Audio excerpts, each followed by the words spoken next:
Okay, and so that's it. Table money, £3, including tea and coffee, and everyone is welcome. So the good news is there are not too many slides today, so we can get into the practice play hands and get your tea break a little bit earlier than we usually do. But we're going to talk about card play and some things that are called signals of discards. How to tell partner legally what to do when you're playing cards. Okay, and this applies when you're defending. So if you think about it, when declarer is looking at their dummy, they can see all of the cards that are available to their side, okay, and they can make a plan. All the defenders can see is their own hand and what's in the dummy. And the defenders need to collaborate together to defeat declarer, if that's at all possible. Certainly to frustrate declarer as much as they possibly can. So how do we do that? During the play of the cards, you need to be telling partner what suits you're interested in, what suits you're not interested in, what you want your partner to lead when they have the opportunity. And you cannot say, lead a half, partner. You might think it, you might be sitting there defending a contract, hoping that your partner's going to lead just the right suit, and then find, rather disappointingly, as is usually the case, they've led something completely different. But it's about choosing the cards that you play, to signpost how you feel about particular suits. And you should be watching for these signposts. They're useful. When your side gets the lead, if you've been able to signpost effectively, you can make the most effective defence. And that means tricks. And the more tricks you make, the less declarer makes, the less points that declarer scores, and the more points that you score, or the least negative points that you score, if I can put it that way. So as I said, this applies to defending only. And it applies when you're following suit. I've used the word low there, and I thought about this. I thought about changing that to a plain card, and then thought, well, that doesn't really mean very much anyway. But when you're following suit and you're not playing a card with the intent to win it, okay, you're just following suit. Or when you're throwing away a suit that's different to the one that's been read, and you're not trumping it. Okay, does that make sense? Okay.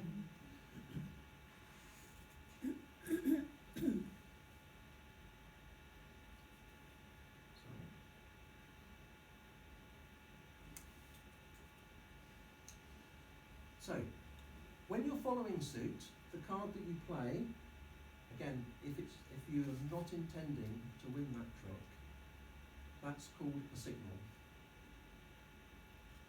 And when you're throwing away another suit and not trumping, that's called a discard.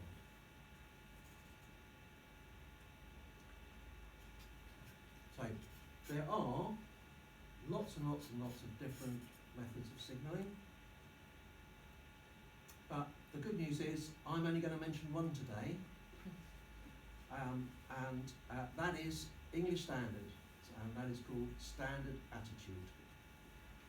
And attitude is how you feel about a particular suit.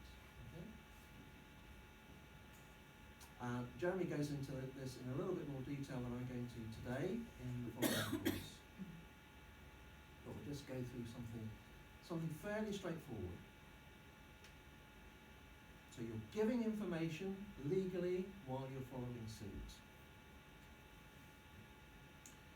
And the method is called HELD, held. So that's the acronym if you want to remember that. A high card encourages in that suit, and a low card discourages in that suit. Okay? So if your partner leads the Ace of Hearts and you've got the King and the Queen and the Jack, then you play the highest heart that you can to say, partner, continue this suit, please.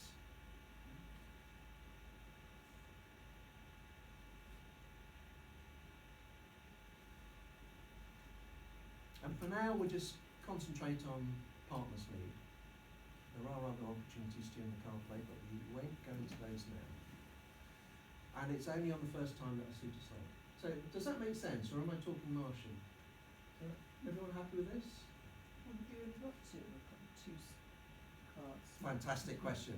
Okay, supposing you have only 2 cards, and let's suppose, for example, they're the 9 and the 10. Yeah. Okay, so those are high cards, and your partner puts down the ace, and then you put down the 9. And the partner's going to think, "Ooh, whoopee! My partner likes this," but you haven't got the card that you want to use to signal.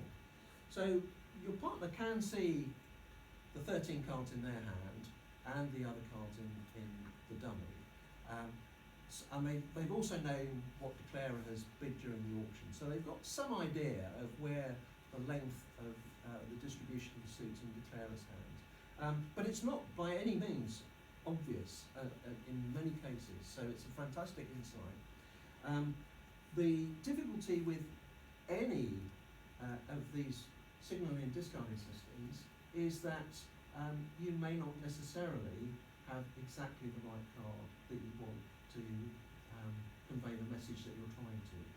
The beauty of this system is it is very, very simple, and usually you can find a high card or a low card. Not always, not always. If you're in a situation where third hand plays high, then that takes precedence. Okay, so if your partner leads a low card in the suit and dummy plays low, then you play the highest card that you have. And that's not a signal by any means, that's just third hand playing high. Sorry. Yeah. If your partner has played ace, let's say, you say, and you want to signal that you like that suit, but you know you're not going to win it, so you're throwing away a card that could be a potential winner, for all you know, if it's a 10, say, or surely you would try and get rid of your lower ones. Okay, again, that's a fantastic question. If partner leads the ace and you want to encourage in that suit, so what's your card holding? Are you thinking for you to have to encourage your partner? What other cards have you got in the suit in your example? I don't know, I was more just thinking, I suppose, that why would you throw away a high card when it could well be that that's going to be a useful card? Okay, it's a fantastic insight and a great question. So let's give you an example. If your partner leads the ace and you have the king, queen, 10 and 2, okay, and what you would like to do is to play the 2 to say, partner, I like that, okay? We're not teaching you that. There will be some people who do play that for exactly the reason that you have said, because at some point that 10 may be a winner. We're sticking to the English Standard Syllabus, okay? So if you're playing against, say, a contract of 4 spades, and your partner puts down the ace of hearts and you've got the king and queen, you will do very well if you can take the ace, king and queen in that suit before declarer starts trumping it either in their hand or in the dummy. The 10 is unlikely to score a trick in that scenario anyway. In no trumps, of course, that's a different thing. It's not as we found already 10 minutes into this, it's not a perfect system, but it's the system that we're teaching you. It's the English Standard System. I will say, I don't know if Tanya is amongst those, but some of Tanya's group, for example, have done exactly what you've suggested, and they've reversed it. So they play high hate, low like. If that's what you want to do, I'm not going to stop you. I have a small confession to make, that's what I play. But it's not what I'm teaching you. Right. Not what I'm teaching you.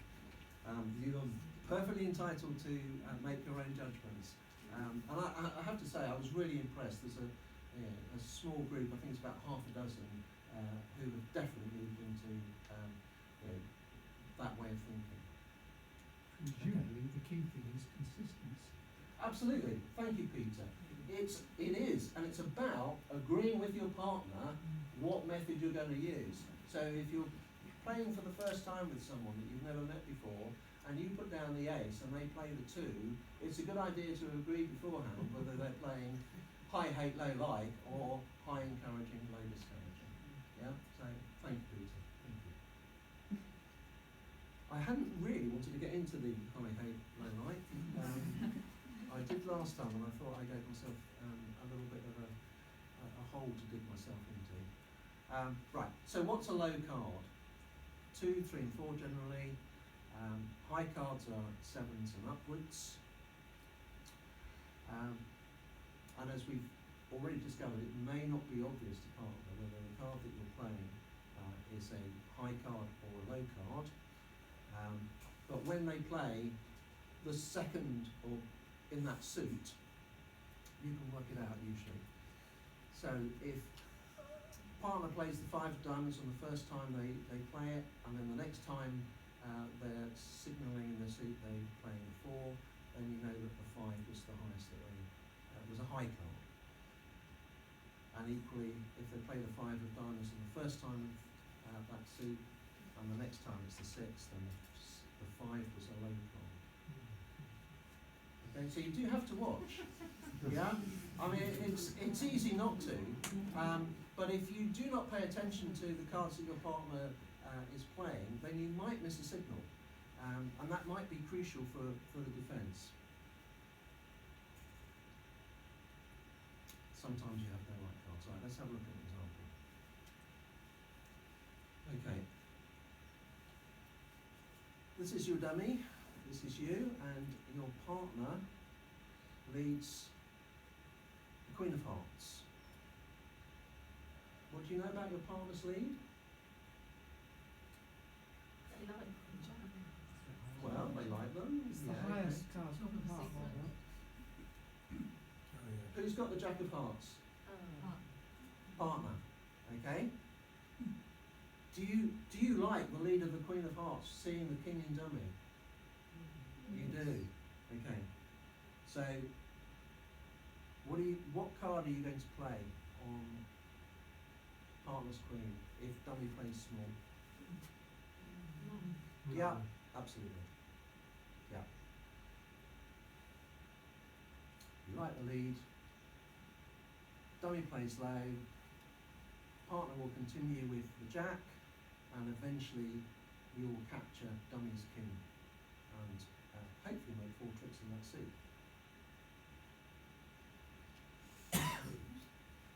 Here's another example. Partner leads a King of Hearts. This is dummy, and you have Jack 8, 7, 3. Do you like the lead of the King of Hearts in a no trump contract? Yeah, your partner's promising the Queen, aren't they? So you've got a missing honour. So you like that one? Filling honour, as Jeremy describes it. What card are you going to play? 8. Yeah. I thought you said play high, so shouldn't it be the jack? Okay, that's a great question. Yeah, should it be the jack? Well, this is certainly one case where playing the jack is actually going to cost you a trick, because it's the 7 the 8 fills the bill of a high card. Okay, so an 8 is going to do the job of telling partner, I like this suit. Okay, if you play the jack, then you may not score as many tricks in that suit as you might be entitled to. Does that make sense? So it's a high card, not necessarily the highest. I couldn't have put it better myself, Peter. Thank you. Yeah, I'll give you the slide. No, it's a high card, not necessarily the highest card that you have. Does that make it clear? The assumption is the declarer's got the ace.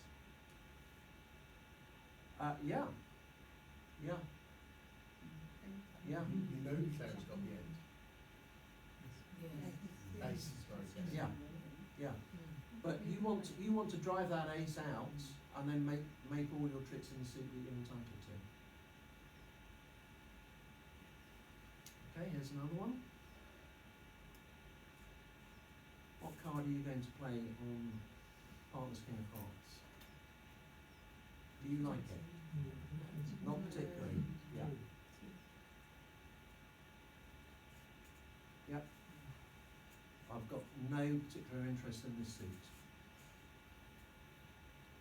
So discards, the principles are exactly the same. When you cannot follow suit, you throw a card away, you discard. Again, you're showing attitude. Throw a high card in the suit that you're interested in, and a low card in a suit that you're not interested in. And it's only on the first discard that you make. Okay?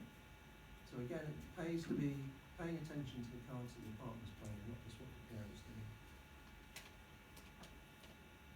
And again, to the point that we've already discovered, you may waste high cards unnecessarily. As I said before, other discard methods are available. When you start playing with club players, they'll all have their own system, and they'll all believe it to be the best. It's you pay your money and take your choice. Find one that you like and agree it with your partner. So I've got some examples. So this is the dummy that you can see, and this is your hand. I think it's no trump contract. Yeah. Your partner leads a small spade against 3 no trumps, and you're going to contribute 4 to say no interest in that suit. And declarer then plays 3 rounds of clubs. Okay, so Howard, can you go backwards to the previous slide? And I don't even understand the first sentence. Partner leads a small spade, I get that, against 3 no trumps. What does that mean? okay, so Who's declarer is playing a contract of 3 no trumps Oh, I see. with that dummy. Sorry, I've got them. No, that's okay. That's all right. Okay, so you've played a small spade to say, partner, I'm not interested in this suit. Declarer has played 3 rounds of clubs, and partner is winning that trick, and you have to play from your hand to tell your partner what suit you want partner to lead. What suit would you like partner to lead? Diamonds. 10 of diamonds, okay? Is there an alternate to that? The 2 of hearts? The 7 of hearts? A high heart? I'm not saying I'm not interested. Yeah, I'm with Peter. Yeah, I'm not very interested in my partner leading a hearts at hearts. Yeah? So, you rightly said you want diamonds. How do you tell partner? The 10 of diamonds will tell partner I want the diamond lead, but there is an alternate, and that's the 2 of hearts. And that does get over the 10 of diamonds actually may score a trick in the fullness of time if things go well for the defence. So if I was in that situation playing this method, I would throw the 2 of hearts to say partner, I'm not interested in hearts, and therefore, okay, let's just work this one out. I've already told partner on trick 1, I do not want spades. I'm no interest in spades. We've already had 3 rounds of clubs, and I've discarded, so I can't have an interest in clubs. Okay, I've thrown the 2 of hearts. I'm not interested in hearts, and you can really hope that the penny's dropped. You know, if it's not any of those 3, it's diamonds. And if partner can't put that one out, then it's time to say goodbye. Maybe he hasn't got any diamonds. Maybe it hasn't got no, Shut I myself can out. say what a great observation. No, maybe they don't have any fun. So absolutely. So just hold your ire until A, after you finish play, if that's appropriate, and B, only have a constructive conversation about it, because partnership understandings are very important. But yeah, they may not have any diamonds. Absolutely, it's perfectly feasible. So we'll just do a quick recap. Signals are when you're following suit to tell partner about your interest, your attitude in that suit. And discards are when you're not following suit and not trumping. And the discard that you make, the first discard that you make, tells your partner about your attitude to that particular suit. Low card to the 2, 3 and 4, high card to the 7 and upwards. We're teaching English Standard, held, high encouraging, low discouraging. Make your own choices about how you want to deal with that.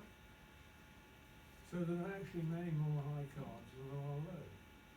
If you've got 2, 3, 4 and then 7 to ace. Yeah, okay, that's a great observation, Ted. Let's just think about the cards that you want to play as signals or discards. So your aces, kings, queens and jacks,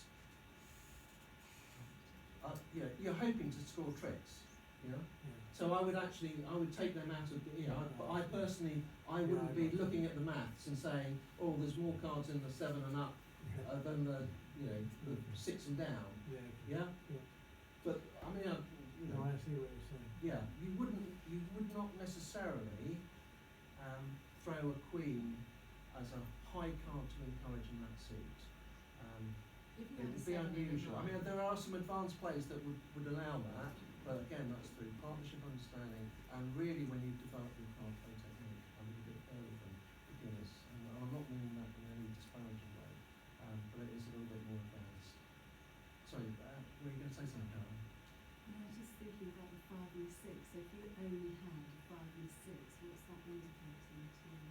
Yeah, again, you may not have the cards that you might want to choose to convey the message to partner. As I said before, partner can see their own cards, right? So if they see in dummy and between their hand the 2 and the 3 and the 4, and they see the 5 come from you, they know that's a low card. Yeah. It's not always going to be the same, and again, when you get into more advanced techniques, the declarer will do their best to muddy the water, and I won't go into that now, but that's why bridge is such a fascinating game. Okay, it's not perfect. I'm not saying this is perfect, but it's a method, and as long as you're playing the same method with your partner, it will stand you in good stead. Okay. Most important. Right. I promised you all a gold star. There it is. So, this is the last slide of the presentation. I want to say a personal thank you to you all. You've been an absolutely fantastic group, much better than the last group, haven't you? You've really had been a fantastic group. It's been a real joy to share this journey with you. We've done a lot. That's a synopsis of the syllabus. So if you want to, you can print that out and frame it and put it in your study or home office or whatever. Show it to your grandchildren. But when you're a declarer, we've taught you how to make a plan, how to count the winners, where you can get extra tricks from. I think the suits spitting favourably for you, to use your trumps to control the opponent's high cards and to make extra tricks for yourself. We've taught you how to bid unbalanced hand in the 12 to 19 point count range, balanced hand in the 12 to 19 point count range, together with all of their rebids. We've taught you how to open a weak no trump, 12 to 14 and a balanced hand, and how to find out if you have a 4-card 4-4 major fit using Stayman, or to show partner that you have a 5-card major using red suit transfers. We've taught you a bit about opening leads. We've taught you a bit about signals. We've taught you about some card play techniques. Not mentioned there. Yes, we have leading towards honours and taking finesses. Second hand play low, third hand play high. So all of those things you will find in the practice plays that we have in the next 5 weeks. So we'll have the lights. I'm going to say thank you very much indeed. Yeah, we've got a question. Yeah, Well, just going to ask, when we get to play properly, is there a time limit on making a bid? Fantastic. Have you thought about Okay.